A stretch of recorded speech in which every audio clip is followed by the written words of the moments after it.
ତମେ ଯୋଉ ଘର ଭିତରେ ରହୁଛ ତାକୁ ଆମେ ପରିବାର କୁହନ୍ତି ହେଲା। ତମେ ଦେଖିଆ କହିଲ ତମ ପରିବାରରେ କିଏ କିଏ ଅଛନ୍ତି? ଜଣଜଣିଆ ଠିଆ ହେଇ କହିବା ତମ ପରିବାରରେ କିଏ କିଏ ଅଛନ୍ତି? ତମ ପରିବାରରେ କିଏ କିଏ ଅଛନ୍ତି? ମା, ବାପା, ଭାଇ, ଭଉଣୀ, ଜେଜେମା। ତାଳେ ତାଳେ ତାଳେ ନେଇକି ତମ ପରିବାରରେ କିଏ ଅଛନ୍ତି? ମା, ବାପା, ଭଉଣୀ, ଭାଇ, ଜେଜେ, ଜେଜେମା। ତମ ପରିବାରରେ ସେମିତି କିଏ କିଏ ଅଛନ୍ତି କୁହ?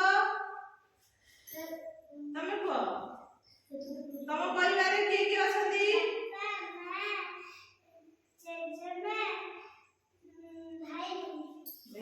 ତମ ପରିବାରରେ ସେମିତି କିଏ କିଏ ଅଛନ୍ତି? ବାପା କହିଲ ଠିଆ ହେଇକି ତମ ଘରେ ସବୁ କିଏ କିଏ ଅଛନ୍ତି?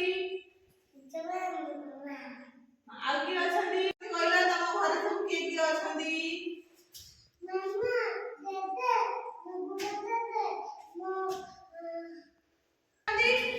ସେମିତି ତମ ପରିବାରରେ ସବୁ କିଏ କିଏ ଅଛନ୍ତି?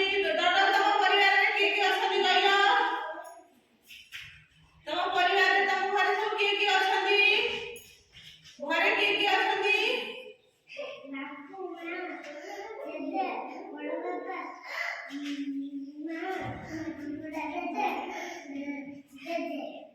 ତାଙ୍କ ପରିବାରରେ ବାପା, ମା, ଜେଜେବାପା, ଜେଜେମା, ତା ବାପୁ, ତା ବାବା, ତା ମାମା ଅଛନ୍ତି। ସେମିତି ପୁଛୁ ତମ ପରିବାରରେ କିଏ କିଏ ଅଛନ୍ତି କହିଲ?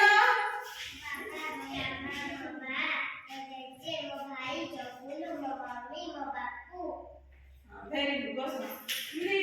ତମ ପରିବାରରେ ଝିଅ କିଏ କିଏ ଅଛନ୍ତି କହିଲ? ତମ ଘରେ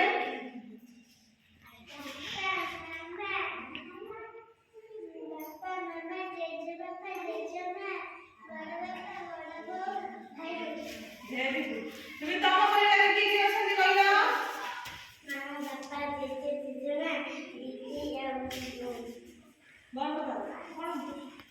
ସମସ୍ତଙ୍କୁ ସମ୍ମାନ ଦେବା।